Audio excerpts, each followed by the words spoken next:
like we never left because we never did leave. You got your boy Love One to Hate One, and your boy Gil is in the building.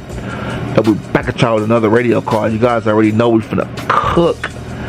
And we got a very interesting fight coming up between Shakur Stevenson and Teofimo Lopez. In my opinion, it's a 50-50 fight.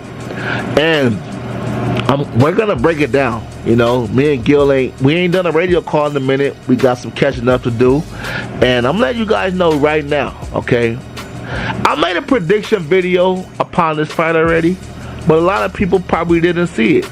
And if you did see it, I'm gonna let you guys know who I got, but I'm gonna break it down even more. I personally feel like in this fight, man, anybody can win. Okay. Can I see Shakur Stevenson beating Teo? Yes. Can I see Teo beating Shakur? Yes. But you guys know how I get down. I do not like to stay in the middle. I have to pick a fighter. I do feel like Shakur Stevenson is going to win this fight because I personally feel like, let's talk about the politics and bullshit. If you guys watch my video, you guys know what I'm talking about. The politics and bullshit means that if Shakur Stevenson wins this fight, more money can be made, okay?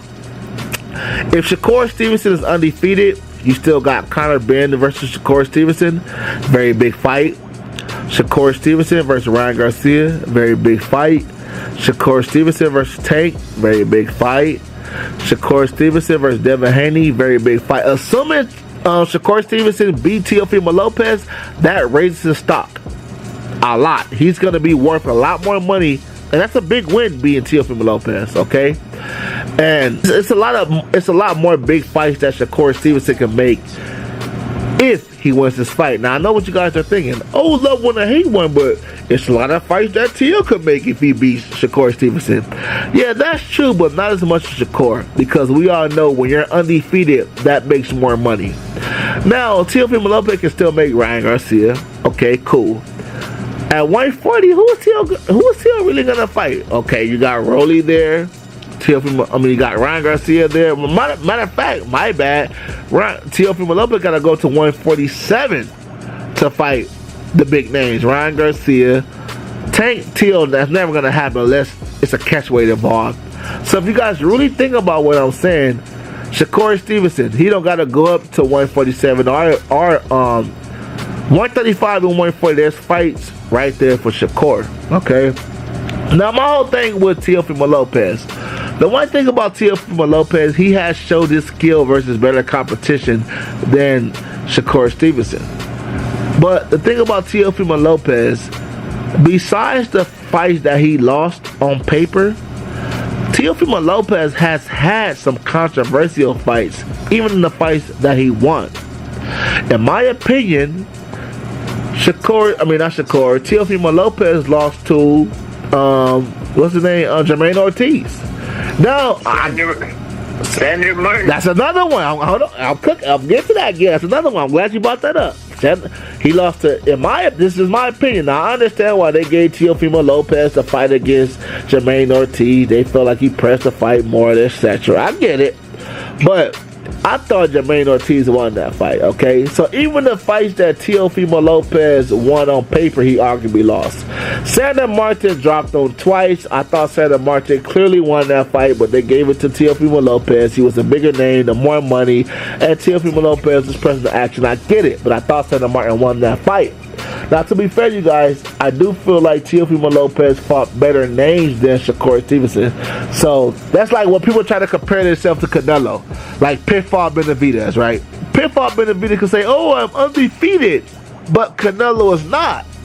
But Canelo fought better competition than Pitfall Benavidez. He has. And it's crazy that you guys always want to clown Canelo for his losses, but Canelo has only lost to great fighters. Think about it. Mayweather, Hall of Famer. Okay? Crawford, future Hall of Famer. Okay? Who else he lost to? Fucking Bivol. A future Hall of Famer.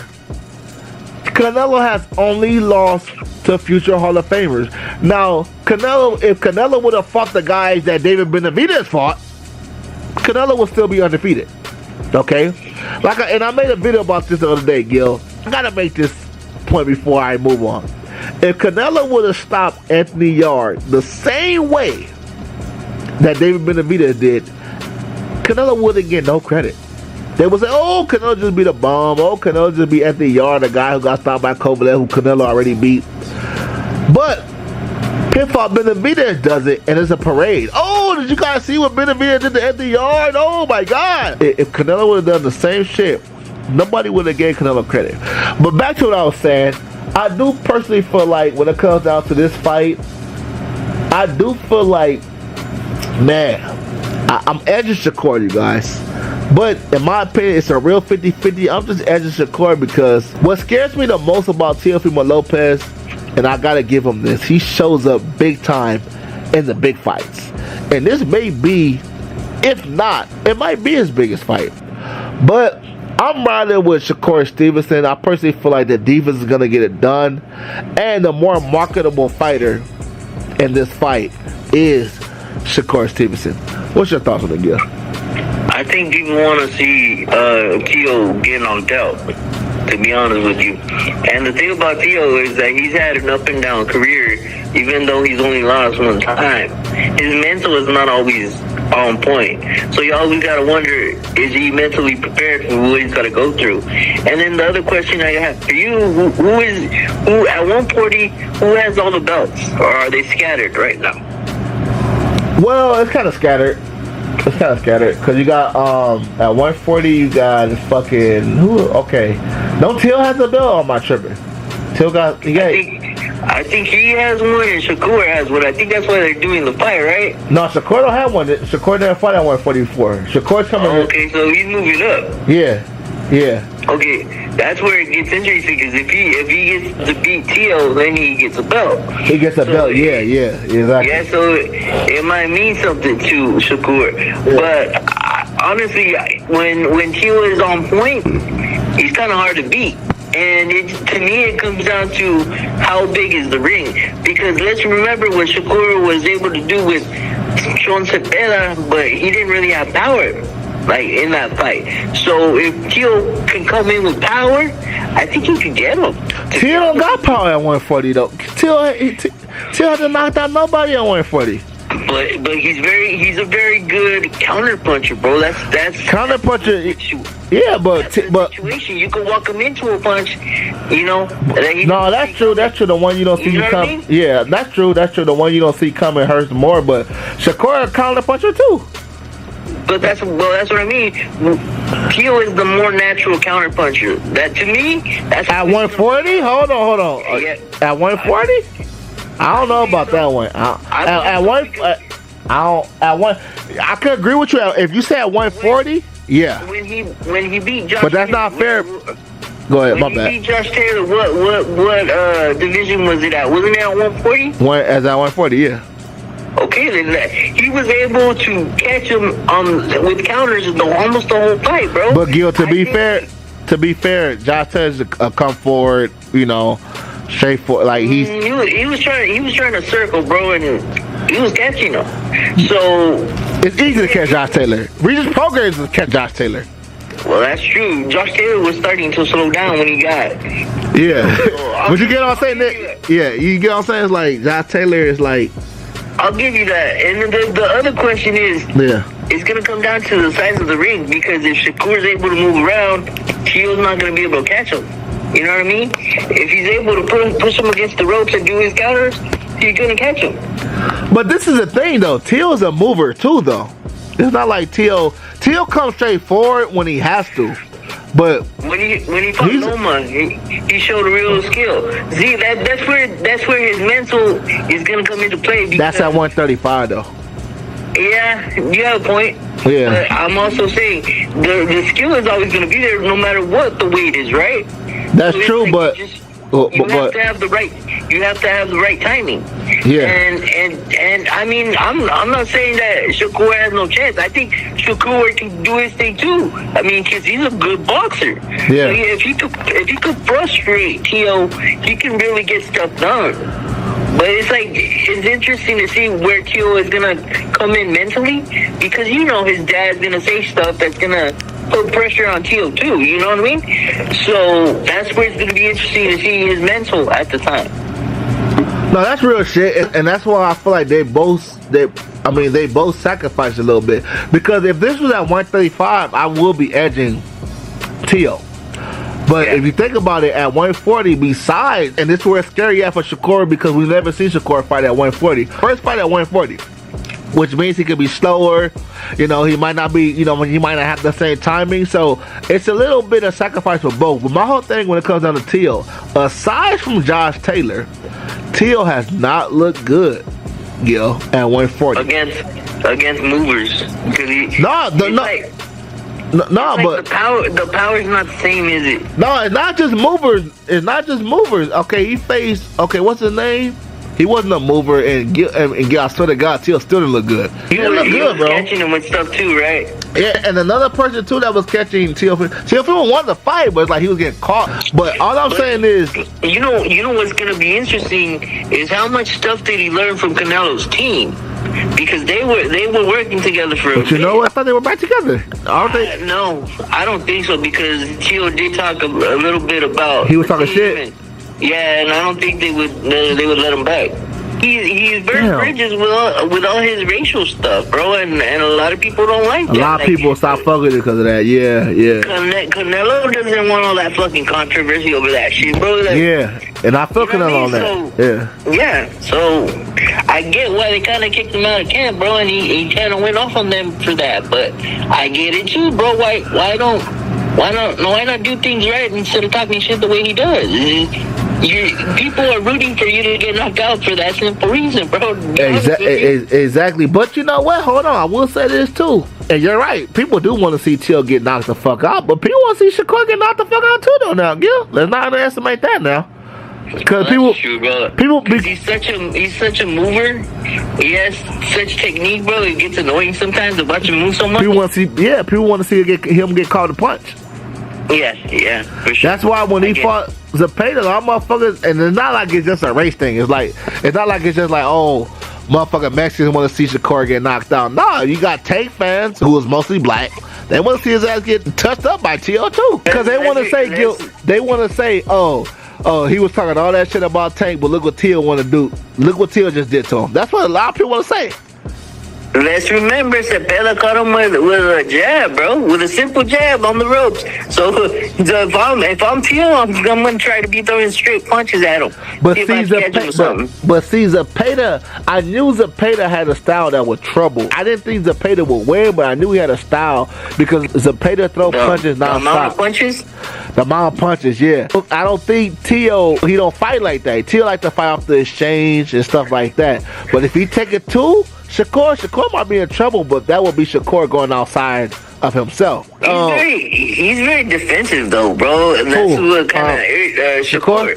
He is defensive. He is defensive. You right about that. Sometimes when I watch Shakur, I be like, damn, bro, it's nothing wrong with being defensive, but throw punches, bro. We don't pay to watch you play defense all night. That's why I thought that fight with Sean Cepeda, I thought it was a little bit closer, but people were talking about how Shakur was really defensive, and I get it, bro, but he wasn't really throwing a lot until he got to the middle round. I was just gonna say, but see, this the thing though, girl. You got to take this in mind too. The judges, they really don't remember the first round. They don't remember the early part. They remember like the sixth round after rounds. They remember later rounds, and I feel like Shakur wasn't really doing shit in the early rounds. That's why I had to pay the whipping his ass in the early rounds. But hey, Shakur, he started. It's like the judges. That's all they remember, and it sucks to say because if you judge that fight wholeheartedly, it would look closer than what the scorecards was. But the judges only remember the last part of the fight. Cepeda was catching a lot of punches on his gloves, but the thing about it is Cepeda didn't have the power like that. You know what I mean? Shakur he threw a lot of punches. Yeah, that's true.